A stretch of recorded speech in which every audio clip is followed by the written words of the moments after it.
Right, so Mr Joseph Lloyd of Lloyd Vehicle Consulting is very insistent I have a drive in his Rover 45.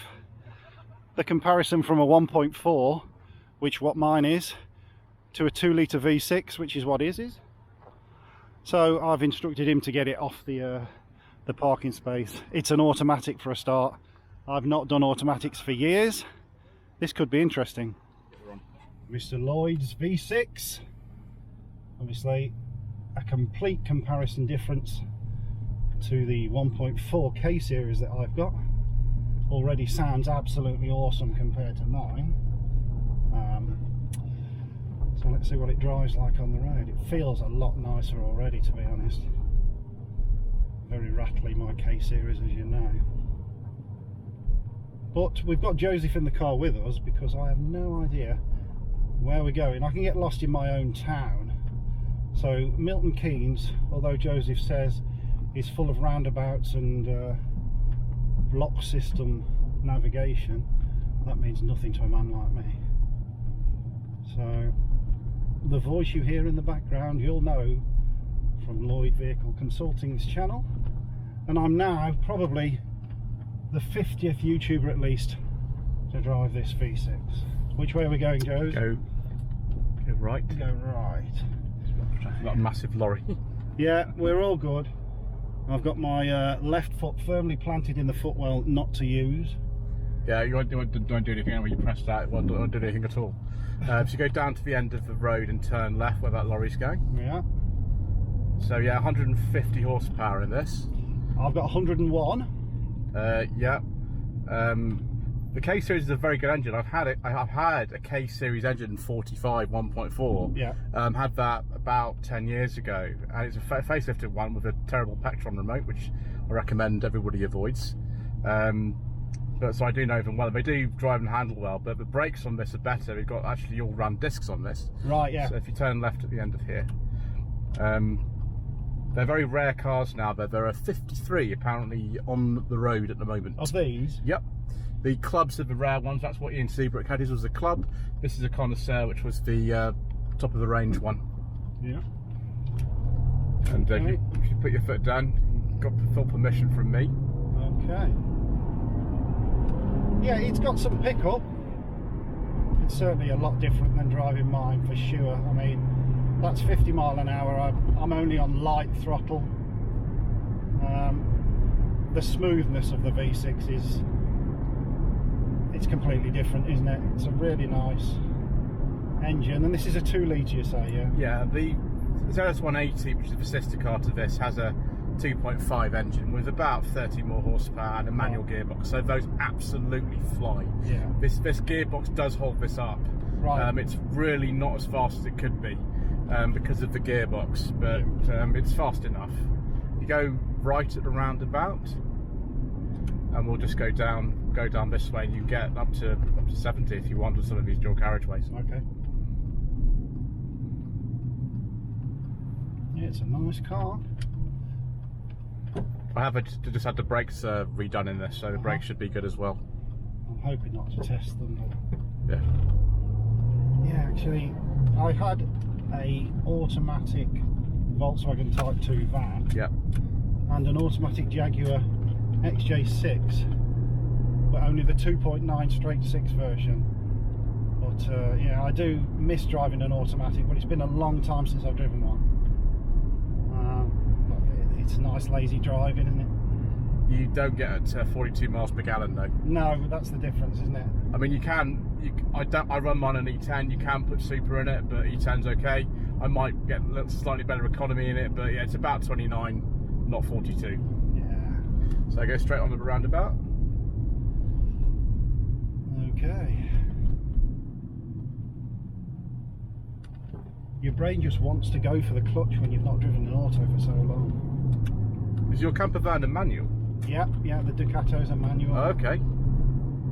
Yeah, it was £2,000 more on the option for an auto, for the 9-speed auto, but near enough another 9 months waiting list for it, so we didn't bother. No, it's not worth it. Is this a 70 along here? Oh, that's the kickdown coming. Yeah, you can go 70 if you want. Well, we'll have a go. Yeah, Hear the KV6 screaming. Yeah, it's lovely. It's a nice sounding engine, this. That's 70. Yeah. Yeah, it's nice. It picks up. Well, you've also got cruise control in this. It's the only 45 to get cruise control, as the V6 kind of say. You can get it as a dealer fit option sometimes, but it's the only one to get it as standard. So yeah, go straight on again if you want. Are you going there? No, you're going straight on. We knew you were going to go straight on. Okay. Lovely. Okay.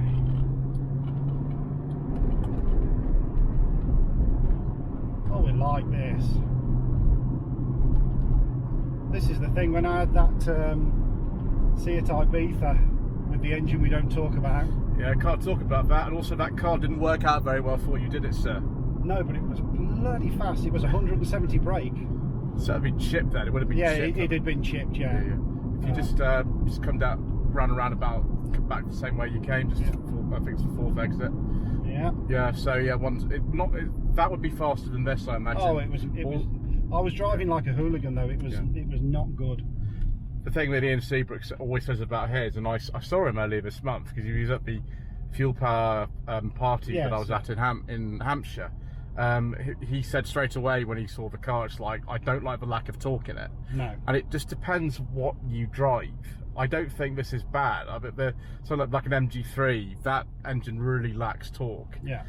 This I think is okay. It just depends what you drive. If you drive a Seat Ibiza engine, which I don't talk about on the channel, with 170 horsepower, then yes, this doesn't have a level of torque at all. You say you don't talk about it on your channel, but this is my channel. Yes, well I just talked about it, didn't I? So there you go. Yeah, true. But the handling is different in this. The springs and dampers are different because it's a lot heavier, this car. Oh. Principally because of the engine and the gearbox are a lot heavier. Yes. So it does feel a bit different, and they did change the spring and shot rates in mid 2003 and this is 2003. So again, it feels a little bit different. The ride is a lot firmer than people assume it's going to be. Yes, because the ZS 180 is so hard. They assume this is going to be like a 75, and it's not. It's sort of for me, the balance of this is very, very good between the ride and the handling. Yeah.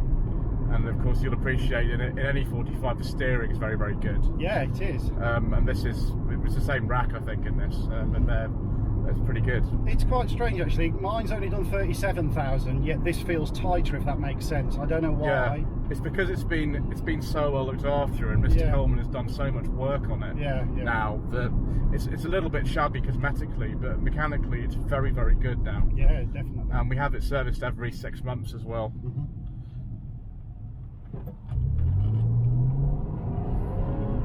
Oh, I love that. I'd use too much petrol if this was mine. You can see why I put E10 in it, can't you? Yeah, it's very enjoyable, but like I say, I'd end up being a hooligan again. But sometimes it's just nice to have it there, isn't it? I mean, that little 1400, once you wound it up over 4,000 revs, it'll go, but you have to wind it up. You have to wind it up. Yeah, the 1.6 and 1.8 are better. I've driven both of those, and they are a little bit better. 1400 is fine.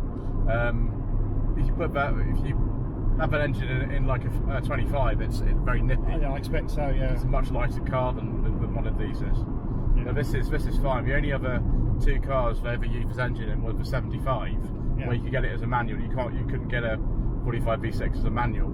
And the Kia Clarus also used this engine. Oh right, okay. There was this very funny relationship between MG Rover and Kia, where they actually sold the KV6 engines, just up here, KV6 engines to Kia in 2 litre and 2.5 form. The 2.5 was more common in the Sedona.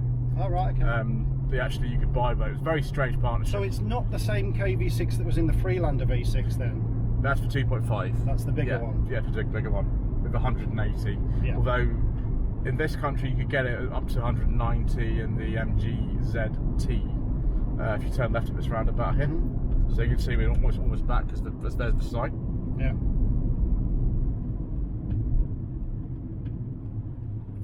Very, very good. Yeah, it's pretty good on the motorway as well. They just got to beat some miles up really. But you watch the straight on. You watch the fuel gauge moving though. That's I expect so, yeah. yeah. That's really the main downside of this car is the fuel consumption. But you can go in the ultralight emission zone because I did that on Friday.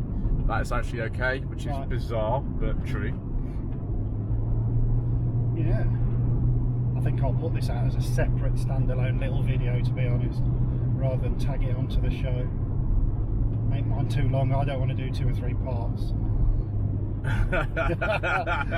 Too many shambolic shuffles. You've done 3, have you, today? I think you said. The third one was very shambolic. Yeah.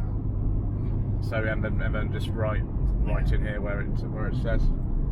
Let me say it's very easy to drive this. It's very simple. My lady wife drives this. She's not a problem with it. Yeah. The biggest problem is the parking because when those sensors don't work, sometimes they don't. You're on your own. Yeah. And you just can't see out the back really at all. No. The hatchback is a lot easier in that respect. Yeah, this is a saloon, isn't it? Yeah, mine's a hatchback, so yeah. They only made the V6 in saloon form for this country. In Holland and Germany and in some other places, you can get a hatchback V6, but not in this country. I don't know why. Nobody knows. I'm sure somebody does, but we're not that person. Yeah, I don't know. Also, they only made these pre-facelifts in this country, apart from 1 or 2 post-facelift ones. Are we going to have somebody coming out as we go? No, you're okay, you're fine. There we go. And there we go, we're back.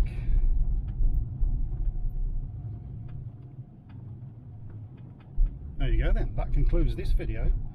My drive on a V6 Rover 45. Thanks to Joseph for that. Quite enjoyable. Probably got to give him 50 quid petrol money now. See you later. Back to its rightful owner. That was very enjoyable.